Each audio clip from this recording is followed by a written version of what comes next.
Ladies single sculls, stand by, away.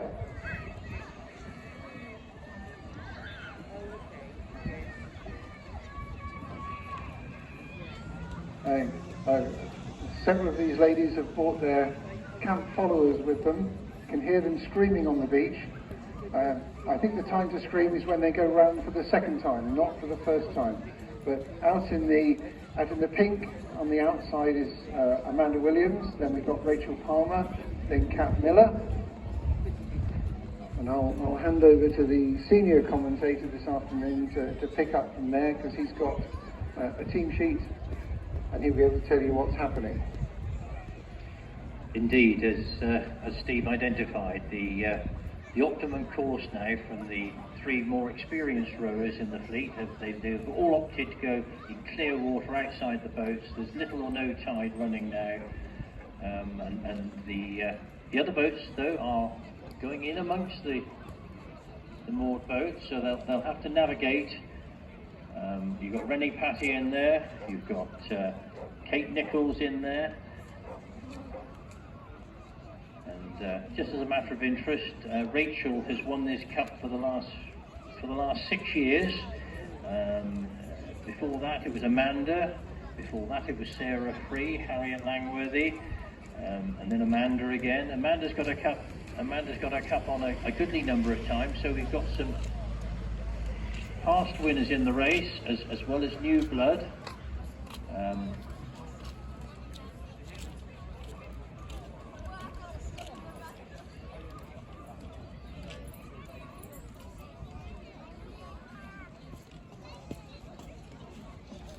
If Alfie Case is on the beach, he can come up and collect his prize from the last race.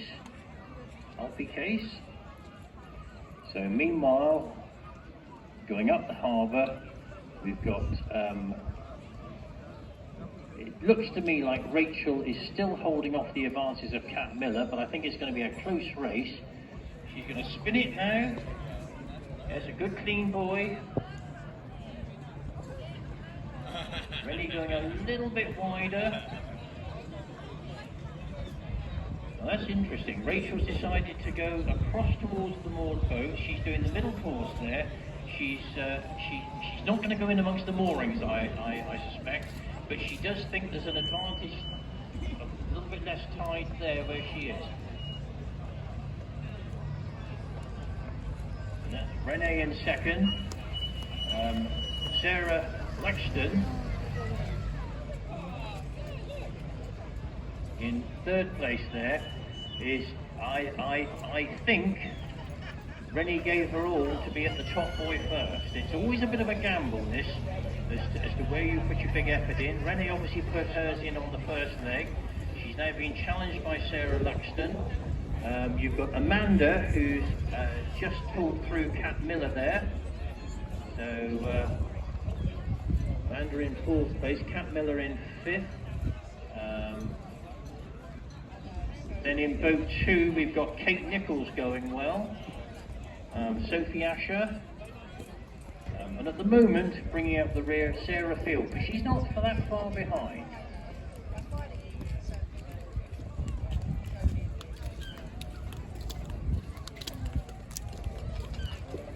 So Rachel, yes, she's gone up pretty much across the bows of all those moored boats, preferring to have a clean run, but some of the others have decided that they want the slack of water. They've gone inside.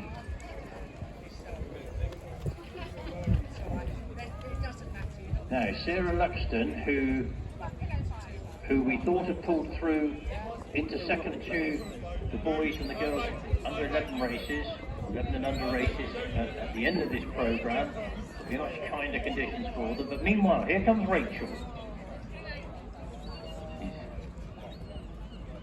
You can say she can just extend that stroke now, keep the boat going. Renee is holding off Sarah Luxton at the moment.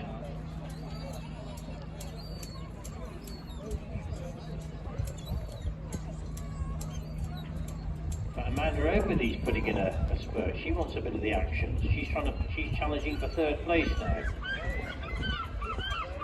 But meanwhile, coming across the final leg. We've got Rachel looking to win the Alice Cup for the 7th consecutive year, as it's an impressive effort.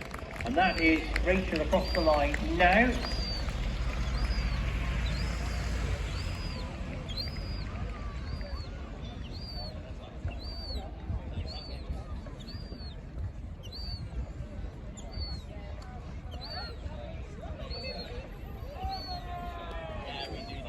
So in second place we've got Renee.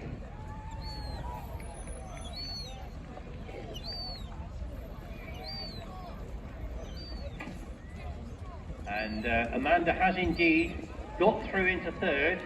I said she wanted a bit of the action, and indeed she's got it. But meanwhile, we've got Renee in second place in the turquoise boat.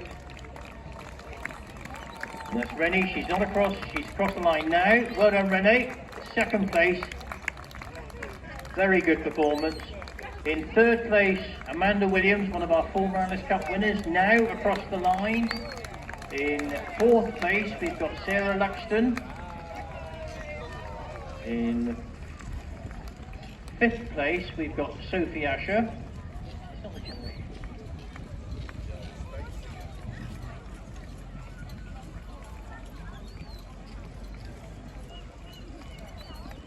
Well, that's Kat across the line now. Well done, Kat. Let's see, in boat 2, we've got Kate Nichols. It's a long way to laps. Well done, Kate. We then got Sophie Asher and Sarah Field catching up with her. She's in much closer contention than she was on the first lap.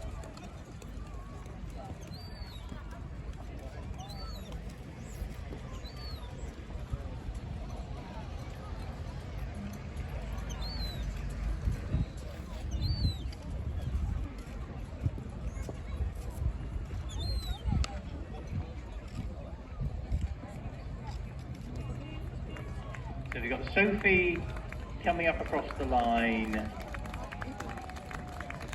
coming up to it now, and Sarah Field a length or so back now. And the next event is the novice race, and that's for people who've never been placed in a Shaldon Regatta race. I've only got 3 competitors, so if I can have you down on the water's edge ASAP, we'll get this on underway. Race. Then we've got a Thornton, but out in the lead looks like Mark and Matt Pyle currently.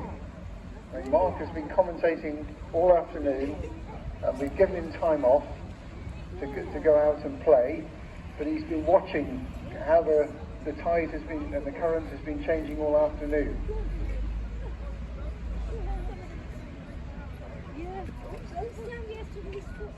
Suggestion is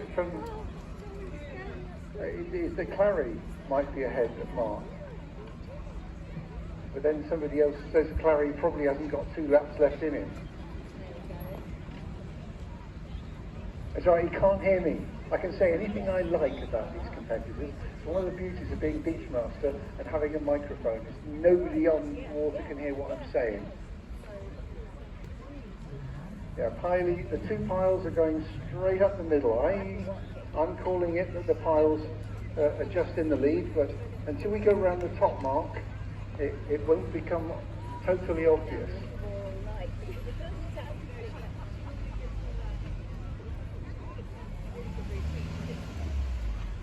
And during the lull between the exciting bits of this race, take an opportunity to come and buy your draw tickets.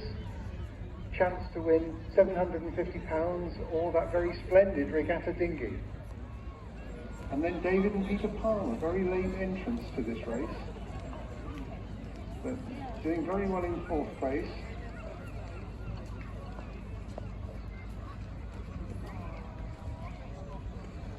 And then Charlotte and Finn Stoyle. But going towards the point buoy for the first time. And as we've seen many times this afternoon, taking this point buoy is crucial. So Chris on the inside telling Nick to pull him round, Nick doing a splendid job, followed by Piles doing an equally splendid job with Mark on the outside oar.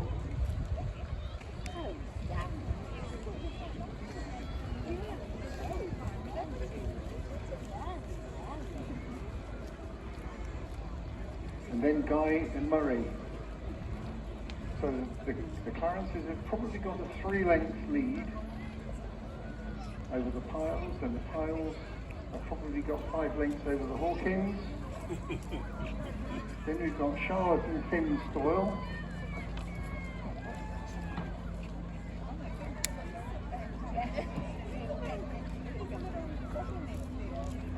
And then the Palmers. Some very high quality rowing this afternoon.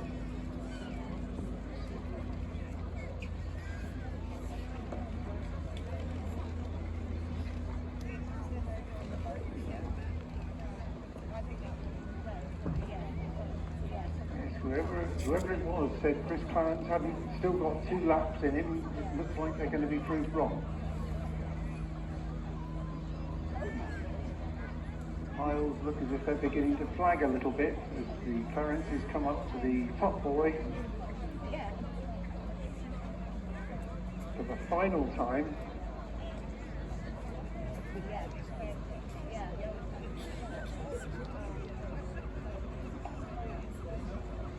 So the Clarences rounding the top buoy now.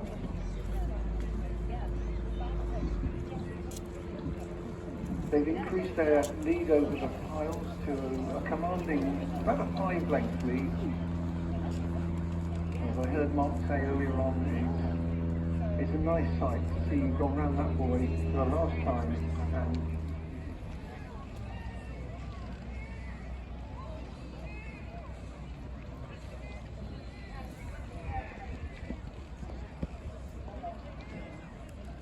And here they go round the point buoy for the last time on their way home.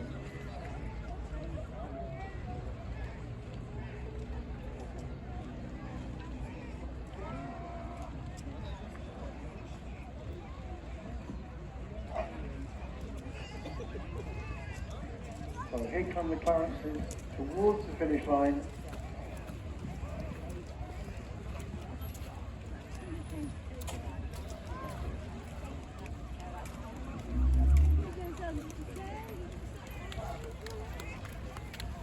Yeah, here come the Clarences towards the line, crossing now.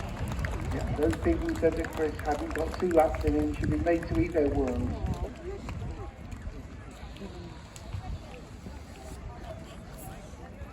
Here come the Piles through now. That's in second place. And Charlotte and Finn Stoyle coming through in third.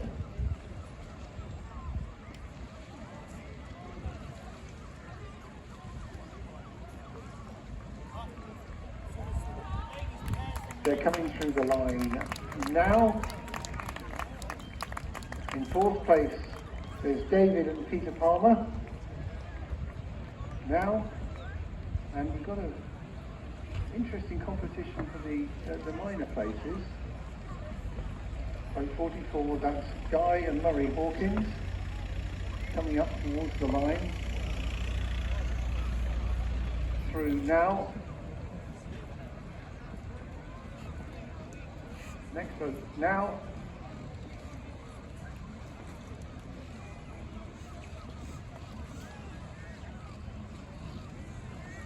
That was boat 98, which is Gemma and Chris Thornton. There's the other Thorntons.